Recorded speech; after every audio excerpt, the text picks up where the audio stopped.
नहीं, सरल तो है सर, तभी वो कह बैठे कि मेरी गलती की सजा मोदी जी को मत देना। तो ये बीजेपी किसे चुनौती के तौर पे देख रही है, उम्मीदवार बेनीवाल को या हरीश? पाकिस्तान से कई पीर पगारों के मैसेज आते हैं, इसको वोट करना नहीं करना, इस तरह का आरोप लगता है। ओवैसी वहां गागरिया में बोल गए कि कुछ बोल गए तो अमीन खान ने कहा कि इसको पाकिस्तान ने भेजा है। कई लोगों ने धमकियां दी, बड़े बड़े नेताओं ने ये कहा कि रक्त की नदियां बहेगी और आग की चपेट में पूरा देश आ जाएगा। ठहराव लोग कहते थे बाड़मेर काला पानी है, और इस बार बाड़मेर में ऐसे ऐसे रंग दिखे हैं कि काला रंग। क्या आपको लगता है कि रविंद्र सिंह भाटी ने जो कहा, मैं नाम ले लेता हूं क्योंकि अगर ठीक ठाक कोई सोशल मीडिया के माध्यम से उस भ्रम को बेच सकता है तो कभी विधानसभा में बोल तो रहे हैं, वो लगातार मुद्दों पे बात तो कर रहे हैं, लेकिन झुकाव बीजेपी की ओर है। आप बीजेपी के जिलाध्यक्ष रहे हैं जी, और क्या पार्टी अकोमोडेट करने के बारे में सोच रही है? कभी परिस्थितियां ऐसी बन जाती है, इसलिए सीटें कम ज्यादा आती है।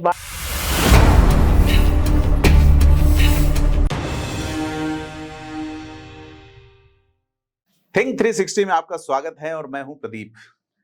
राजस्थान में इस बार विधानसभा और उसके बाद लोकसभा के चुनाव में जो जिला सबसे ज्यादा चर्चा में रहा, जो जमीन सबसे ज्यादा चर्चा में रही, उसका नाम बाड़मेर है। और बाड़मेर में भी शिव विधानसभा क्षेत्र चर्चा में रहा। वजह आपसे छुपी नहीं, और शिव के कारण ही बाद में पूरा बाड़मेर लोकसभा क्षेत्र चर्चा में रहा। लोग कह रहे हैं कि बाड़मेर की जो राजनीतिक और सामाजिक तासीर है वो इन दो चुनावों के बाद बदली है। बाड़मेर की राजनीति को बहुत करीब से समझने वाले, आरएसएस की पृष्ठभूमि में लंबे समय तक काम करने के बाद भारतीय जनता पार्टी से शिव के विधानसभा प्रत्याशी रहे स्वरूप सिंह खारा आज हमारे साथ हैं। सर, बहुत स्वागत आपका स्टूडियो में। तो स्वरूप सिंह जी, हम जानना चाहेंगे कि क्या हुआ बाड़मेर में इस बार? बिल्कुल शांत ठहरा हुआ, लोग कहते थे बाड़मेर काला पानी है, और इस बार बाड़मेर में ऐसे ऐसे रंग दिखे हैं कि काला रंग तो कहीं पीछे छूट गया। क्या मानते हो आप इसको? देखिए, राजनीति है, राजनीति में उठापटक सत्युग से ही चलता आया है। परिस्थितियां बहुत बार बदलती है, बिना कारण बदल जाती है। इसलिए बाड़मेर में इस बार कुछ दिखा, परंतु कोई बहुत बड़ा कारण भी कुछ नहीं था जी। लेकिन भ्रम के कारण ये स्थितियां बनी जी। तो भ्रम का जाल आप तोड़ नहीं पाए या किसी ने ज्यादा उसमें बुन दिया? देखिए, प्रयास किया, परंतु जैसे सोशल मीडिया प्लेटफॉर्म है, तो हमारे भारत में अभी सोशल मीडिया प्लेटफॉर्म का ठीक से सदुपयोग और उसका ठीक से आंकलन अब तक शायद हम कर नहीं पाए। अगर ठीक ठाक कोई सोशल मीडिया के माध्यम से उस भ्रम को बेच सकता है तो कभी कभार वो बेच भी देता है, वो इस बार दिखा। तो लोग तो ये भी कहते रहे कि नरेंद्र मोदी जी की जो सरकार 2014 में आई तो उसमें सोशल मीडिया का भरपूर इस्तेमाल हुआ। यहाँ तक कि अमेरिका में भी जो ओबामा की फर्स्ट गवर्नमेंट थी, तमाम चीजें हैं कि तकनीक का कौन कैसे इस्तेमाल कर सकता है। एक बुरा पक्ष भी हमने बाड़मेर के चौहटन के जो उनकी प्रताप राम जी का जो निधन हुआ, जिस तरीके से उन्होंने सुसाइड किया, वो जो बंगार लेना वाला वो जो है, तो वो भी दिखा। तो स्वरूप सिंह जी बता रहे हैं दोनों पक्ष हैं सोशल मीडिया के। पॉलिटिकली शिव का चुनाव जो था, जिसमें 4-5 लोग खड़े हो गए, 3 तो राजपूत समाज से ही थे, जिसमें एक पूर्व विधायक थे जालम सिंह जी। तो शिव में सोशल स्ट्रक्चर कैसे बदला? देखिए, पहले सवाल का मेरा आपको ये जवाब है जी कि माननीय मोदी जी ने जिस प्रकार से सोशल मीडिया का सदुपयोग किया जी, तो उन्होंने जैसा कहा था वो करके दिखाया जी। श्री राम के मंदिर का मुद्दा था, या चाहे 370 हटाने का हो, चाहे ट्रिपल तलाक का मामला हो, यानी 1947 में भारत आजाद हुआ, परंतु भारत में स्वराज की अनुभूति होती नहीं थी, फीलिंग्स नहीं होती थी। लेकिन मोदी जी के साहस के कारण और उनके संकल्प की सिद्धि के कारण जिस प्रकार से श्री राम का भव्य मंदिर बन गया, 370 धारा हटा दी गई, तो ये आश्चर्य था लोगों के लिए जी। कई लोगों ने धमकियां दी, बड़े बड़े नेताओं ने कहा कि रक्त की नदियां बहेगी और आग की चपेट में पूरा देश आ जाएगा। चिंगारी भी नहीं जली और रक्त की बूंद भी नहीं गिरी। तो उन्होंने करके दिखाया, जो कहा वो करके दिखाया। तो इसको तो कहते हैं सदुपयोग और सार्थकता और सकारात्मकता जी। फिर हम कई बार सोशल मीडिया के माध्यम से झूठ को फैलाते हैं, तो कई बार युवा भ्रमित हो जाते हैं, लोग भी भ्रमित हो जाते हैं, लेकिन बाद में जब तक असलियत पता लगती है तब होता कुछ नहीं है, कहते हैं चिड़िया। तो क्या आपको लगता है कि रविंद्र सिंह भाटी ने जो कहा, मैं नाम ले लेता हूँ क्योंकि वो कर पाएंगे या नहीं कर पाएंगे, क्या लगता है? अब बाड़मेर जिले में ही अगर आप देखेंगे जी, पूरे लोकसभा में देखेंगे तो अब वहां की जनता, वहां के मतदाता पश्चाताप कर रहे हैं जी। मेरा उत्तर एक ही है जी, एक बार आप जनता से जानिए कि आपने ठीक किया गलत किया। विधानसभा में बोल तो रहे हैं वो, लगातार मुद्दों पे बात तो कर रहे हैं, लेकिन झुकाव बीजेपी की ओर है। आप बीजेपी के जिलाध्यक्ष रहे हैं जी, और क्या पार्टी अकोमोडेट करने के बारे में सोच रही है कि विधायक हैं, उम्र पड़ी है? देखिए ये तो बड़े स्तर का मामला है, इसके लिए मैं सक्षम भी नहीं हूँ, समर्थ भी नहीं हूँ। भाजपा की कार्यशैली है कि हम निचले स्तर पे बात, निचला अपना जो कार्यकर्ता है, तो निश्चित तौर पे आपको मैं वही मान रहा हूँ कि निचले कार्यकर्ता, तो आप क्या सोचते हैं व्यक्तिगत? देखिए भाजपा में आने के लिए, भाजपा में काम करने के लिए भाजपा का कार्यकर्ता बनना चाहिए व्यक्ति को, उसकी रीति नीति समझनी चाहिए, चाहे कोई भी व्यक्ति हो जी। MP MLA बन जाए, बड़ा नेता बन जाए, वो उसके भाग्य का विषय है, भविष्य का विषय है, और बनते ही बहुत सारे लोग, लेकिन भाजपा की रीति नीति जानना, उसका कार्यकर्ता बनना प्रायर स्टेज पे ये है। और मुझे लगता है हर व्यक्ति को अगर भाजपा में आने की सोचता है तो सबसे पहले सोचना चाहिए। बाड़मेर बेसिकली कांग्रेस मूल की विचारधारा का इलाका रहा है बहुत लंबे समय तक। पहले 2 चुनाव वहां पूर्व राज परिवारों के या निर्दलीय लोग जीते, फिर तन सिंह जीते सांसद का, उसके बाद भैरव सिंह चुनाव हार गए थे, जहां तक मुझे याद है 1971 का चुनाव या 72 का चुनाव था, अमृत नाहटा के सामने चुनाव हारे थे। अमृत नाहटा का नाम याद आया, उन्होंने कहा था मैं अंगूर की बेलें लगा दूंगा, तो लगी क्या रेगिस्तान में? ये बात 60-70 साल पुरानी है। चुनाव में बहुत सारी चीजें चलती हैं। तो इस बार क्या किस चीज का वादा किया गया है? जो तो वादों की अनेक श्रृंखलाएं हैं, शायद आप भी पधारे थे बाढ़ में, आपसे भी सुने होंगे सोशल मीडिया। नहीं, पूरी दुनिया के सामने थी चीजें, तो ऐसे वादे पूरे होते भी नहीं है जैसे हम बोलते हैं सोशल मीडिया पे, वो केवल वादे ही रह जाते हैं। धरातल स्तर पर व्यवहारिक जो वादे होते हैं वो पूरे होते हैं। जिस प्रकार से प्रदेश सरकार में और माननीय भजनलाल जी ने मुख्यमंत्री के तौर पे, मुख्यमंत्री बनते ही 2-4 काम जो प्रमुखता से किए हैं, तो मुझे लगता है कि ऐसा करना हर व्यक्ति के लिए बड़ा मुश्किल है। एक काम आपके वो 20 हैंडपंप वाला भी था सर, वो क्या किस्सा था? देखिए स्वाभाविक सी बात है कि जब हमारे से कहा गया कि 20 हैंडपंप आपको देंगे और आप डिटेल भेजिए, तो हमने PhD से वहां से पता करके, अधिकारियों से संपर्क करके, और उनको जहां आवश्यकता थी वहां सूची भेजी जी, और वहां से रिकमेंडेशन आ गई, जारी हो गई, तो वो सरकार का है। नहीं, वो 2 हैंडपंप उनको दिए, उसकी क्या उन्होंने डिटेल भेजी थी या ऐसे ही प्रिविलेज? ये भी सरकार ने उनको 2 दिए थे जी जी। तो एक सामान्य सी बात है, वो जानकारी आई थी जी। पर उसके बाद अब 20 सारों को दे दिए MLAs को सरकार ने, एक बड़ा बजट वाला अभी जो देखे हैं वो भी सबको दिए जी। आप करीब 20-22 साल से सक्रिय राजनीति में हैं। पहले आप संगठन यानी कि RSS में रहे लंबे समय तक। क्या अनुभव रहा था वहां की? मैं जहां तक मुझे याद है 2003 में बाड़मेर पहली बार बीजेपी जीती, तगाराम जी चौधरी, और एक हमाराम चौधरी जैसे बड़े नेता, चाहे मेवाराम रहे जो अभी काफी चर्चाओं में रहते हैं, उनसे पहले वृद्धिचंद जैन का इलाका रहा, अमीन खान अपने आप में एक बड़े नेता, जसवंत सिंह जसोल फैमिली, मानवेंद्र सिंह, और तो अब किस तरह की पॉलिटिक्स आ गई? ये बड़े, मैंने आपको पॉलिटिकल टाइकून्स के नाम गिना दिए कि जिन्होंने जमीन से लेके और आसमान तक की पॉलिटिक्स की। अब क्या सोचते हैं कि बाड़मेर में अब किस तरह की पॉलिटिक्स आ रही है? देखिए सन 47 से लगाकर ज्यादातर जो 60-65 साल तक कांग्रेस का शासन रहा जी, तो ये इसका प्रभाव लगभग देश के हर कोने में था, तो बाड़मेर में भी था। परंतु बाद में स्थितियां बदली, और अभी हम ये नहीं कह सकते कि कांग्रेस का एरिया है, कभी परिस्थितियां ऐसी बन जाती है इसलिए सीटें कम ज्यादा आती है। बाड़मेर तो आप वैसा नहीं, 2008, 13, 18, 23 नहीं जीत पा रहे प्रॉपर जिले की। एक बार जीत एक बार हार ऐसा होता रहता है, लेकिन पहले तो बीजेपी कभी जीतती नहीं थी जी। अब कम से कम बारी ये जीत रहे हैं। कैसे बदली ये चीजें? किसकी भूमिका बड़ी रही है? देखिए बीजेपी के प्रति लोगों में समझ आई, रीति नीति को समझा, लोगों को लगा कि बीजेपी आम व्यक्ति के विकास के लिए, देश के डेवलपमेंट के लिए काम कर रही है और देश के विचार के लिए काम कर रही है। हम कह सकते हैं कि सांस्कृतिक राष्ट्रवाद बीजेपी ने उसको बीजारोपित भी किया और उसको उत्थान पिलाने का प्रयास किया। आज पढ़ा लिखा व्यक्ति, युवा, बड़ा बुजुर्ग, हर व्यक्ति ये समझने लग गया, इसलिए बीजेपी का वहां ग्राफ बढ़ा है जी। सीटें कई बार उठापटक में, कई बार समीकरण ऐसे होते हैं, कई बार जातिवाद हावी हो जाता है, कई परिस्थितियां क्रिएट हो जाती है, परंतु बीजेपी पहले से उसका ज्यादा प्रभाव बढ़ा है। स्वरूप सिंह जी, अपन ने शुरुआत में सोशल मीडिया की बात की। 10 साल पहले लोकसभा का जब चुनाव हुआ था, जिसमें जसवंत सिंह जसोल लड़े थे, और उस वक्त सोशल मीडिया इस तरह इस्तेमाल नहीं हुआ। क्या लगता है अगर ऐसा होता तो क्या होता? देखिए, आदरणीय जसवंत सिंह जी जसोल एक बड़ा व्यक्तित्व था जी, तो टिकट नहीं होने से फिर उन्होंने निर्दलीय चुनाव लड़ा जी, तो सोशल मीडिया नहीं था, लेकिन अब वो सीनियर लीडर थे, इसलिए फिर लोगों का जो भाव था वो मतदान में परिवर्तित भी हुआ जी। परंतु सोशल मीडिया का प्रभाव कम था, ये बात सही है। होता तो कुछ बदल सकती थी चीजें। हाँ, देखो, ये सोशल मीडिया अपने आप में एक प्रभाव तो छोड़ता ही है, उसका अपना महत्व है। कैलाश चौधरी जी काफी सीनियर स्तर पे नेता थे, उन्होंने जिस तरीके से आरएसएस में भी अच्छा काम किया, भाजपा में भी उन्होंने बायतू से एमएलए रहे, बाड़मेर से सांसद रहे। अब उनकी पॉलिटिक्स को आप कैसे देखते हैं या सक्रियता को? देखिए, कैलाश जी चौधरी मेरे पुराने मित्र भी हैं और स्वयंसेवक के नाते हमारा पुराना परिचय भी है।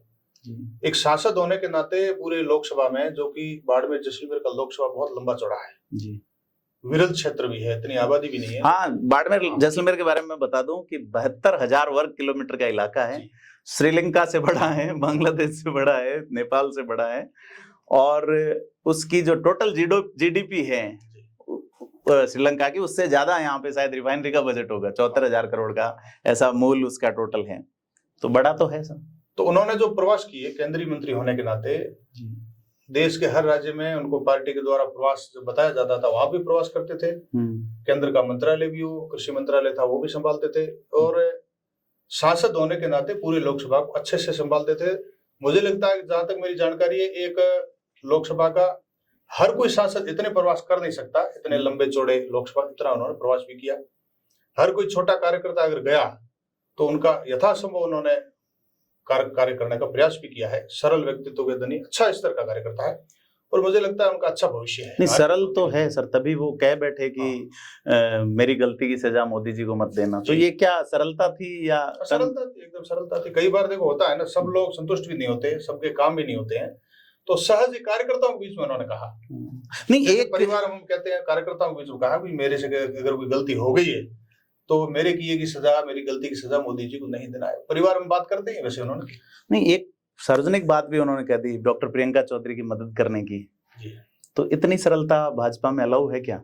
अब ये मैंने तो नहीं सुना, पता नहीं, सोशल पत्रिका में छपा है सर, राजस्थान पत्रिका में, अखबार में छपा है। मैंने, हालांकि मैं था नहीं उस बैठक में जी जी। वो उस लोग ये कहते हैं पॉलिटिकल एनालिसिस के भी, कैलाश जी वहीं पिछड़ गए लंबे तौर पे। तो सर, मूलतः जैसे एक शब्द आया रिफाइनरी आने के बाद कितना बदल गया बाड़मेर? पहले का बाड़मेर आपने देखा है? आर्थिक रूप से तो देखो वहाँ उत्थान हुआ है, सोशल चेंज कितने का आए हैं इससे? मतलब क्राइम भी होता है, जब पैसा आता है तो क्राइम भी आता है, बहुत चीजें परिवर्तित होती है, लेकिन आर्थिक विकास हुआ है क्षेत्र का, ये नो डाउट हम कह सकते हैं। नहीं, कास्ट विशेष पे आरोप लगते हैं साहब कि उनका एक प्रभुत्व है। हरीश चौधरी एक लिस्ट लेके बैठे थे, इससे पहले 1 साल पहले खारवाल समाज का विरोध था कि दूसरी जाति जो है वो अपने अलावा किसी को ठेके नहीं लेने देती। अब झगड़े होते रहते, जहाँ इनकम है, पैसा है, वहाँ झगड़े ये ऐसे होते ही रहते हैं, हर जगह होते हैं, ये आके नई बात नहीं, हर जगह नहीं, बाड़मेर में नहीं होते थे इसलिए नहीं है ना सर। वहाँ पहले कहाँ थी रिफाइनरी मतलब जहाँ आया वहाँ मामला हो गई, धन है वहाँ झगड़े होते हैं जी, बिल्कुल। तो बाड़मेर में इस बार वो जो थे कड़वासरा जी काफी पीछे रहे। कैलाश चौधरी जी का स्टेटमेंट आपने सुना नहीं होगा, पर वो चर्चा में रहा कि भाई किस तरीके से, और भाजपा में शायद इसकी एक्सेप्टेंस नहीं हो जैसा मुझे लगता है जी। अब क्या लगता है सर कि आपकी एज 47-48 साल एज है, लंबा एक आपका टाइम है अभी भी पॉलिटिक्स में सक्रिय रहने, कहाँ देखते हैं अपने आप को? शिव का चुनाव आप लूज कर गए, अध्यक्ष थे, वो पद आपने छोड़ दिया, अब आप अपना क्या फ्यूचर देखते हैं? देखिए, मैं बेसिकली राष्ट्रीय स्वयंसेवक संघ का कार्यकर्ता हूँ, बॉर्डर पर कई वर्षों तक मैंने काम भी किया है जी। राजनीति के अलावा भी हमें बहुत सारे काम करने होते हैं, चाहे आप पत्रकार हो, चाहे मैं पॉलिटिशियन हूँ। बिल्कुल। बाड़मेर जिला हो है जो बॉर्डर का है, बड़ा सेंसिटिव डिस्ट्रिक्ट है, तो यहाँ पर बहुत प्रकार की ऐसी गतिविधियां पहले भी होती आई जी, आगे भी हो नहीं, इसके लिए हमें बहुत सचेत भी रहना पड़ता है। सामाजिक समरसता बनी रहे, सामाजिक ताना बाना बना रहे, ये भी सदैव हम प्रयास करते रहते हैं। और देखिए, राजनीति की उठापटक की है, मैं एक संगठन का कार्यकर्ता हूँ, संगठन का कार्यकर्ता होने के नाते अब चूंकि जैसे सरकार है हमारी, तो मेरा संकल्प यही है कि अपने घर पर अगर कोई काम लेकर के आ गया, अपेक्षा लेकर के आ गया, यथासंभव उसके काम कैसे हो, ये हमारा संकल्प है। आगे क्या होगा क्या नहीं होगा भविष्य के गर्त में पार्टी जो सोचेगी। जैसा बॉर्डर वाली आप चीज बता रहे हैं, वहां सीमा जल कल्याण का अच्छा काम हुआ है, गजेंद्र सिंह शेखावत भी उससे जुड़े रहे लंबे समय तक। क्या वाकई में वहां कुछ मदरसों में या ऐसा कुछ चलता है मामला जिस तरह से? हाँ, अंदर ही अंदर बहुत चीजें पहले भी हुई है जी, गणना भी होती नहीं कई बार, और वेद अवैध बहुत चीजें ये तस्करी वाला आरोप लगता है पाकिस्तान से। तस्करी पहले बहुत होती थी, अब तो हालांकि तारबंदी है, लेकिन रेयर में कभी कभी केसेस पकड़े भी जाते हैं, इसलिए बॉर्डर अपने आप में सेंसिटिव है। हाँ, बिल्कुल बड़ा बॉर्डर है सर। एक ये था कि बाड़मेर में आप जैसा बता रहे हैं कि लोकसभा चुनाव पे आता हूं मैं, कि पाकिस्तान से कई पीर पगारों के मैसेज आते हैं, इसको वोट करना नहीं करना, इस तरह का आरोप लगता है। ओवैसी वहां गागरिया में बोल गए कि कुछ बोल गए तो अमीन खान ने कहा कि इसको पाकिस्तान ने भेजा है। पाकिस्तान वहां का मुद्दा है, क्या लगता है चुनाव कितना प्रभावित होता है पाकिस्तान से? सिंध क्षेत्र है वो भारत पाक सीमा यानी बाड़मेर जिले से सटा हुआ है, तो आपस में रिश्ते से भी एक दूसरे से जुड़ाव भी है, उनका धार्मिक भी जुड़ाव है। धर्मगुरु भी इस प्रकार के चुनाव में वो फतवे जारी करते ही सत्य है जी। कई प्रकार के ऑडियो वीडियो भी आजकल सोशल मीडिया तो आते रहते हैं जी, उस अनुसार वोट भी कहीं कहीं डाइवर्ट होते भी जी। तो इस बार किसका आया होगा फतवा? चुनाव जीते हैं वो या आप? फतवे तो आए लेकिन रिजल्ट कई बार अलग टाइप से हो जाता है। लोकसभा वाले चुनाव में रविंद्र सिंह भाटी का जो चुनाव था, सोशल मीडिया चुनाव जिताता नहीं है लेकिन जीतते हुए दिखाता है। ये बहुत जबरदस्त कथन है कि सोशल मीडिया से आप चुनाव जीतते हुए दिखा सकते हैं। वो दिख रहा था। कैसे कमाल कर गई बीजेपी की, हम नहीं तो हमारा बागी भी नहीं। देखिए बीजेपी ने तो प्रयास किए थे जी। अब मैंने बताया नहीं, बीजेपी ने जीतने के प्रयास किए या बागी को? नहीं, बीजेपी ने तो जीतने के प्रयास किए, लेकिन मैंने बताया ना कई बार ये दुर्भाग्य का विषय है कि अपने बाड़मेर में ही नहीं केवल बल्कि पूरे देश में कई राज्यों के कहीं कोनों में कभी जातिवाद हावी हो जाता है। तो कहीं न कहीं इन चुनाव में भी दिखा जी, इस कारण नुकसान हुआ। नहीं, कास्ट बेस इलेक्शन बाड़मेर में पहले भी रहा है। जाट जब से पॉलिटिक्स में एंटर हुए, 90 वाला चुनाव जहां तक मुझे याद है शायद, या उसके बाद, उससे पहले जाट की बजाय जैन और राजपूत लड़ते थे। फिर जाट बनाम राजपूत हुआ मानवेंद्र सिंह के चुनाव तक, फिर जाट बनाम जाट हो गया। तो कहीं ये नहीं है कि मूल ओबीसी और राजपूतों को ये लगता है? दो चुनाव उदाहरण है, 2014 का और 2024 का, कि दोनों ही पार्टियां जाट समाज को टिकट दे रही हैं। तो मूल ओबीसी जो भाजपा का वोट बैंक है, राजपूत हैं, जैन हैं जो लोग हैं, तो क्या तीसरा धड़ा हर बार बनता रहेगा बाड़मेर में इसी तरह? देखिए भ्रम तो बहुत प्रकार के चले जी, जातिवाद के भ्रम भी चले और कांग्रेस ने यह भी भ्रम को फैलाया कि 400 पार सीटें होने पर संविधान के साथ में भाजपा छेड़छाड़ कर देगी, बदल देगी। हाँ, ज्योति मिर्धा का बयान था फिर तो ये बयान भी कहीं न कहीं असर कर गया पूरे देश में, केवल बाड़मेर का नहीं कह रहा हूं। जी जी बिल्कुल। तो उससे जुड़े हुए बहुत सारे लोग होते हैं, संविधान से जुड़ी कोई बात आती है तो कई लोगों की श्रद्धा होती है, सेंटिमेंट होते हैं, और निश्चित रूप से लोगों की भावनाएं बदल जाती है। क्या पता हमारा नुकसान नहीं, चूंकि होते भ्रम है, परंतु चुनाव के समय के ऐसे भ्रम कई बार नुकसान कर जाते हैं। आप एक बिजनेसमैन के नाते देश दुनिया जाते हैं, दुबई जाते हैं, आपको मतलब दुनिया को देखते हैं जी।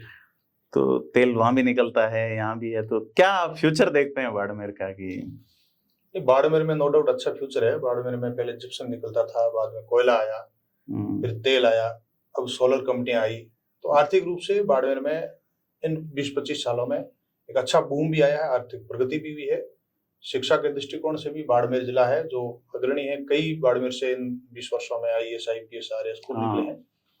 तो निश्चित रूप से ईश्वर भी कभी मौका देता है कि आप आगे बढ़ो। अभिशाप माना जाता था कि राजस्थान के कई जिलों के लोग, कर्मचारी, अधिकारी बाड़मेर जाने के लिए काला पानी की सजा ऐसी मान्यता रहती थी, लेकिन अब बाड़मेर जाने के लिए, डिजायर के लिए। मैं 2004 में गया था सर, मुझे छोटा सा किस्सा याद है स्वरूप सिंह जी के। 2004 में मैं 18 साल उम्र थी मेरी, तो सेना का एक कार्यक्रम हुआ। छोटी सेना की टुकड़ी रहती है शायद उत्तर लाइन में, हाँ, तो उस कार्यक्रम में रानी मुखर्जी आई थी, ऐसा कुछ कार्यक्रम था जहां तक मुझे याद है। तो उसमें जिला कलेक्टर को सेना वालों ने चौथी लाइन में जगह दी और बीएसएनएल के जेटीओ को और पीएचडी के एससी को पहली लाइन में गेस्ट बनाया। क्यों? क्यों कलेक्ट से हमारा क्या काम पड़ता है सेना वालों को, हमारे तो पानी चाहिए और बीएसएनएल की सीओजी सिम चाहिए। तो वो दौर था कि पानी कितना, और आज बाड़मेर जो है वो ठीक है। आज भी संकट है, देखिए पानी का बाड़मेर के इंटीरियर में हेड वाटर पर आज भी संकट है। चूंकि बीजेपी सरकार ने 13 से 18 वाली सरकार ने प्रयास भी किए थे कि इधर राजस्थान वाली ये कैनाल और उधर नर्मदा कैनाल दोनों मिला करके और बॉर्डर पर हर घर सप्लाई हो। और अभी केंद्र की जो योजना है, केंद्र सरकार की हर घर नल योजना, जल जीवन मिशन जबरदस्त बड़ी गति से चल रही है और कुछ ही दिनों में हर घर में टूटी से पानी बहता शुरू हो जाएगा और जल का संकट दूर हो जाएगा तो फिर आर्थिक संपदा में वैसे कोई कमी नहीं है। तो कुल मिलाकर के ठीक है, शुद्ध पेयजल मिले तो लोगों की ग्रोथ भी अच्छी होगी। सर, कांग्रेस में जो अब क्या लगता है, हरीश चौधरी की विदाई, हेमाराम चौधरी की विदाई के बाद नया धड़ा किसे बीजेपी किसे चुनौती के तौर पे देख रही है, उम्मीदवार बेनीवाल को या हरीश चौधरी को? देखिए बीजेपी अपना काम कर रही है, कई नेता आएंगे जाएंगे, कांग्रेस अपना काम कर रही है, हम अपना काम कर रहे हैं जी। हम किसी व्यक्ति को कोई टारगेट बना के काम ही नहीं कर रहे हैं। अपने विचार को लेकर के हमारा काम यही है कि डबल इंजन की सरकार है प्रदेश और केंद्र में, तो क्षेत्र का विकास कैसे हो और लोगों के काम कैसे हो, लोगों की अपेक्षाएं जिस प्रकार से लोगों ने वोट दिए हैं, दोनों सरकारें बनी हैं, तो लोगों के ज्यादा से ज्यादा काम हो और क्षेत्र का विकास हो। अभी बजट के दौरान भी विशेष करके टूरिज्म का जो क्षेत्र है हमारे बाड़मेर में, कच्छ का रण है और केराडू का जो ऐतिहासिक मंदिर है, कोटड़ा का किला है, देवका में सूर्य मंदिर है, इत्यादि जो ऐतिहासिक स्थल है, चाहे रोहिड़ी के धोरे है, तो नागरना अपने आप में धार्मिक पर्यटन की बड़ी जगह है, नाकोड़ा जी है, तो ऐसे जो स्थान है तो हमेशा चाहेंगे कि बड़े पर्यटक स्थल के रूप में विकसित हो। जैसे बाखासर है, रहा ऋण भी बने, पर्यटक स्थल भी बने, सूखा बंदरगाह के नाम से बहुत संभावना हो सकती है और सरकार ने इसको एक कमिटमेंट के रूप में भी लिया है। माननीय मोदी जी जब बाड़मेर पधारे थे लोकसभा चुनाव के समय तो उन्होंने इसको इस संकल्प को दोहराया भी था। माननीय सीएम साहब अजला जी ने भी इस पर्यटन को लेकर के बहुत बार कहा भी है और उनकी रुचि भी है, वो बड़े संवेदनशील भी है इस विकास को लेकर के, पर्यटन को लेकर के। निश्चित रूप से बाड़मेर में बहुत सारी संभावना है और हम सब मिलकर के बाड़मेर जिले का विकास कैसे हो ऐसे प्रयास करेंगे। तरह का जिला देखा मैंने, पूरे राजस्थान में बहुत सारे जिले देखे, या लोकसभा क्षेत्र माने तो आपके जैसलमेर की भाषा अलग, फिर सिवाना बिल्कुल डिफरेंट, बालोतरा अलग, फिर गुड़ामलानी चला जाओ तो अलग। तो ऐसा एक लोकसभा क्षेत्र में कम देखने को मिलता है। डाइवर्सिटी है, जैसा श्रीलंका से बड़ा है, मतलब दुनिया में 144 देश जो है वो बाड़मेर से छोटे हैं क्षेत्रफल में। तो आप, जैसे मैं एक बार फिर से वो सवाल पूछता हूँ कि पॉलिटिकल, चूंकि आपको मौका दिया गया 2020 में आप बीजेपी में आते हैं, बहुत जल्दी आप महामंत्री बन जाते हैं, फिर आप अध्यक्ष बने, फिर तत्काल टिकट मिला आपको, तो यह ग्रोथ क्या एक चुनाव लूज कर जाने से रुक जाएगी या आपको क्या लगता है? देखिए संगठन का कार्यकर्ता जी हार होने पर कभी निराश नहीं होता, ये तो सतत प्रक्रिया है। हार नहीं मानूंगा, रार नहीं ठानूंगा, वो आपका बिल्कुल बिठाता हूँ, गीत नहीं गाता हूँ, ये रहता है। देखिए हार और जीत सिक्के के दोनों पहलू है, चुनाव में होता ही है। बड़े बड़े नेता भी हार जाते हैं जी। हुक्म। भारतीय जनता पार्टी 84 में जब 2 सीटें थी तब से लगाकर अब तक इतना सफर किया है, तो हार जीत कोई विषय नहीं। हम संगठन के कार्यकर्ता है तो संगठन में काम करना, लोगों के काम करना, क्षेत्र का विकास हो, हमारी प्राथमिकता है और संकल्प ये है। बाकी सारे घटनाक्रम होते रहते राजनीति में, कोई विशेष बात नहीं। और वापस जीत कैसे हो ये समीक्षा करके कुल मिलाकर के एरिया का डेवलपमेंट हो और लोगों के काम हो, ये हमारा संकल्प है। सर, बेरोजगारी को कितना बड़ा इशू मानते हैं? क्योंकि लोग ये कहते हैं रिफाइनरी में स्थानीय लोगों को मौका नहीं मिल रहा है, गिरल लिग्नाइट प्लांट में नहीं दे रहे हैं, ऐसे मतलब चीजें आ रही हैं। हाँ, ये मांग भी है, चूंकि लगाते भी है तो भी बेरोजगारी तो है। अब चूंकि स्टेट गवर्नमेंट है बड़ी संवेदनशील है इसको लेकर के, युवाओं को कैसे रोजगार लगाया जाए, नई भर्तियां कैसे खोली जाए, बहुत सारी चीजें सरकार करेगी आने वाले समय में। और जितनी भी प्राइवेट कंपनी आई उनमें स्थानीय युवाओं को रोजगार कैसे मिले, ये भी सरकार की प्राथमिकता है। तो निश्चित रूप से कुछ इस प्रकार के प्रयास होंगे तो निदान होगा। चुनाव में सर एक चीज देखी मैंने कि पूरे राजस्थान में हमारे यहाँ अलग अलग बोलियां हैं। चुनाव में सब अपनी भाषा में बात करते हैं जनता से वोट लेने, उसके बाद सब हिंदी में आ जाते हैं। तो राजस्थानी भाषा जो है उसको लेके क्या सोचते हैं आप? देखिए राजस्थानी भाषा जो है हमारे मूल मर्म है जी। हिंदी राष्ट्रीय भाषा है, सरकारी दफ्तरों में, बोलचाल में जी, पूरे देश में कहीं भी जाएंगे तो हिंदी हर जगह। इसलिए हिंदी सिर्फ बात करने का अर्थ ये नहीं है कि हम राजस्थानी भाषा को भूल गए। ये बोलचाल की भाषा में हिंदी ऐसी करते हैं सदैव, लेकिन राजस्थानी भाषा के प्रति श्रद्धा भाव है। लेकिन उसको मान्यता की बात चल रही है सर, कि कम से कम, और मान्यता के लिए प्रयास चल भी रहे हैं, और सरकार भी मान्यता को लेकर के, संगठन भी मान्यता को लेकर के, मुझे लगता है कि इसको प्राथमिकता देकर के वो परिणाम आएगा। सर झारखंड एक छोटा सा स्टेट है, वहाँ 18 भाषाएं राजभाषाएं जी, तो एक बड़ी चीज है जो चूंकि आपकी सुनी जाती है, तो अपील यही है आपसे कि राजस्थानी भाषा जो है बतौर राजभाषा स्वीकारी जानी चाहिए। बिल्कुल स्वीकारी जानी। अगर ये हुआ तो जो आपकी चिंता है ना कि स्थानीय लोगों को रोजगार नहीं मिलता, वो प्रॉब्लम खत्म हो जाएगी जी। क्योंकि फिर बाहर के लोग जो हैं वो फिर एक पेपर ये भी होगा कि राजस्थानी वाला, तो वो बाड़मेर में जिस तरीके की बात चल रही है, डाइवर्सिटी वाली बात है, या रिफाइनरी, कास्टिज्म और ये चीज, आफ्टर ऑल आप एक सीनियर लीडर के नाते क्या फिलॉसफी रखते हैं कि भाई क्या रोड मैप होना चाहिए पॉलिटिक्स का, क्या रोड मैप होना चाहिए डेवलपमेंट का, और क्या रोड मैप होना चाहिए सोशल स्ट्रक्चर का, कि भाई हमारा ठीक है चुनाव हो गया, जाट बनाम राजपूत हो गया, चलो दुर्भाग्य से हो गया, लेकिन अब क्या, अब 5 साल निकालने हैं या 4 निकालने हैं? देखिए, मेरा ऐसा मानना है कि चुनाव तो हर 3-4 साल में आ जाते हैं, लेकिन इस सामाजिक ताना बाना है, विशेष करके राजस्थान में इसका बहुत महत्व रहा है, हमारी गौरवशाली परंपरा भी रही है। समाज का अर्थ ये, समाज एक जाति नहीं है, सभी जातियों को मिला करके समाज का स्ट्रक्चर बनता है।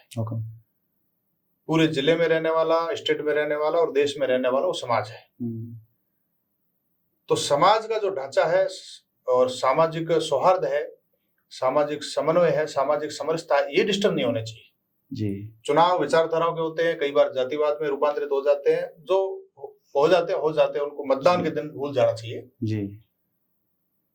और उसके अलावा जो राजनीतिक विषय है जी, तो ये वैचारिक लड़ाइयां हैं, अलग अलग विचारधारा को लेकर के लड़ाई चलती भी है, नेता राजनीति भी करते हैं, लेकिन डेवलपमेंट में कुल मिलाकर के जो भी सरकार आए, जो भी नेता हो, उसको जातिवाद नहीं करके प्रायोरिटी जो डेवलपमेंट पर करनी चाहिए जी। क्योंकि नेता किसके लिए बने हैं? हाँ, politician are made to the serve people. बिल्कुल। तो उनको जनता की सेवा करनी चाहिए और निरपेक्ष भाव से करनी चाहिए जी। उसमें जातिवाद नहीं हो, क्षेत्रवाद नहीं हो, किसी प्रकार का कोई वाद नहीं हो।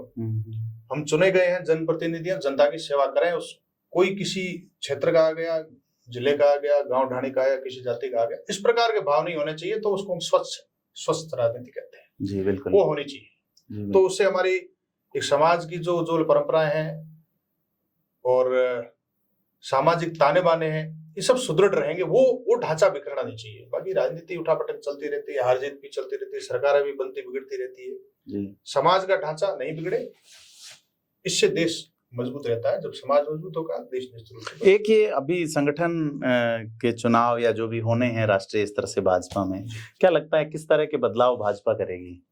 देखिए, सहज प्रक्रिया है जी। हर 3 साल में संगठन में परिवर्तन होता है जी। और सभी कार्यकर्ताओं को अवसर भी मिलता है। कई कार्यकर्ता चुने जाते हैं, एमएलए भी बन जाते हैं, कई कार्यकर्ता उनमें से ही एमएलए भी रहते हुए भी संगठन में आ जाते हैं। तो ये सहज प्रक्रिया, इसमें कोई अभी बदल रहा ऐसा नहीं है जी। हर 3 साल में बदलाव होता है, तो सहज प्रक्रिया को इस बार भी होने वाला। पार्टी जो भी बड़े लेवल पर बैठ करके जो संरचना करेंगे वो हमारे सामने दिखेगा। जो भी भजनलाल शर्मा जी की गवर्नमेंट को आप कैसे देखते हैं? क्या पहले से था कि भाई एक साधारण कार्यकर्ता बनेगा? भाई आप बॉर्डर से देख रहे होंगे आप। देखिए, साधारण कार्यकर्ता बनेगा ये तो अटल बिहारी वाजपेयी जी भी कहते आए हैं जी कि भारतीय जनसंघ में जी और भारतीय जनता पार्टी में साधारण कार्यकर्ता आगे बढ़ता है, ये मूल दर्शन है पार्टी का जी। वो कहते हैं यार, अभी हमें ये बीजेपी में देखने को मिल गई, परिलक्षित कर रही है पार्टी ऐसा जी। आप देख सकते हो कई राज्यों में अचानक सीएम के नाम केवल भजनलाल जी का नहीं, बहुत राज्यों में से मोहन यादव वगैरह कई उदाहरण में भी आए, हरियाणा में भी आए, हर जगह नाम आए, एमपी में। तो सामान्य कार्यकर्ता को अवसर मिलना चाहिए, चूंकि वो सामान्य कार्यकर्ता डिजर्व करता है, वर्षों से काम कर रहा होता है, इसलिए उसका चयन होता है, एकदम से नहीं होता। मान ली भजनलाल जी कोई 30-40 साल से पार्टी में काम कर रहे हैं, संगठन में काम कर रहे हैं, और पिछले 2023 में बाड़मेर जिले में 4 बार आए हैं, प्रवास किया उन्होंने, जिला मतलब प्रदेश महामंत्री के नाते। तो उसको अपन एकदम सामान्य यूं नहीं मान सकते जी। वो सामान्य कार्यकर्ता असाधारण व्यक्तित्व का धनी होता है जी। वो अपना घर बार छोड़ छाड़ के काम धंधा छोड़ के संगठन के लिए काम करता है, तो उसको अवसर मिलना ही चाहिए और ऐसे कार्यकर्ता को अवसर मिला। जमीनी चीजों को भी समझते होंगे ये लोग, अनुभव है उनका, जब पूरे प्रदेश में प्रवास किए हैं जी, तो निश्चित रूप से अनुभव तो होता ही है। हाँ बिल्कुल बिल्कुल। ये भजनलाल जी जैसा बता रहे हैं, भाजपा में लंबे समय तक सक्रिय रहे हैं, संगठन का काम भी किया, हालांकि 2003 में वो बागी होकर चुनाव भी लड़े थे नब्बे से। तो भाजपा को एक पर्ची सरकार वाला डायलॉग भी आजकल दे रहे हैं सर, कांग्रेस नेता खास करके गोविंद सिंह डोटासरा खूब बोल रहे हैं या टीकाराम जूली खूब बोल रहे हैं। देखिए, पर्चा शब्द कांग्रेस वालों की जुबान पे इसलिए ज्यादा आता है कि 5 वर्ष तक उन्होंने पर्चे लीक की जी जी। तो पर्चा पर्ची उनके दिमाग में रहता है। ऐसे पर्चे से कोई नहीं बनता जी। वो संगठन में बड़े लेवल पर सामूहिक चर्चा करके निर्णय किया जाता है, तो उसी निर्णय को आगे। हाँ भाई, पर्ची कोई ऐसा तो है नहीं कोई डाले निकाली है। जी जी बिल्कुल नहीं। अब आप क्या उम्मीद करते हैं सर पॉलिटिकली, जो कुछ नियुक्तियां वगैरह ये वो, इसमें क्या सोचते हैं? देखिए, मैंने पहले भी कहा कि मैं संगठन का कार्यकर्ता हूँ, संघ का स्वयंसेवक हूँ। हमारा काम है जी काम करते रहना। क्या दायित्व मिले क्या नहीं मिले ये हमारा विषय ही नहीं, जो सोचने वाले सोचते हैं। जो भी काम मिलेगा वो पहले भी किया, आगे भी करते रहे। तो अब बाड़मेर की पॉलिटिक्स को after entry of Ravindra Singh Bhati कैसे डिफाइन करेंगे? लास्ट क्या सरवाइव करेंगे, या आपका एक विशद अनुभव रहा है उनकी उम्र जितना, तो उम्र पे भी कई चीजें चल रही हैं उनके, लेकिन देखिए राजनीति में पार्टियां बड़ी होती जी, व्यक्ति बड़ा होता नहीं। इसलिए मेरा ऐसा मानना है कि भारतीय जनता पार्टी अपने आप में बहुत बड़ी पार्टी है, विश्व की सबसे बड़ी पार्टी है और सांस्कृतिक राष्ट्रवाद के विचार को लेकर के चल रही है जी। तो इसलिए कोई किसी को समस्या नहीं है। हार जीत कभी परिस्थितियां ऐसी बनती है तो हो जाती है, कोई दिक्कत नहीं। लेकिन बीजेपी पार्टी में सदैव एक आम कार्यकर्ता की संभावनाएं जीवित रहती है। तो स्वरूप सिंह जी से लंबी बातचीत हुई, उन्होंने हमें खूब वक्त दिया, उसके लिए धन्यवाद। और एक बड़ी बात कही है कि संभावनाएं हमेशा जीवित रहती हैं, बशर्ते आप समर्पण से लगातार सतत काम करते रहें। सतत काम कर रहे हैं, हम आपके उज्जवल भविष्य की कामना करते हैं। एक बार फिर से आपका आभार व्यक्त करते हैं। धन्यवाद।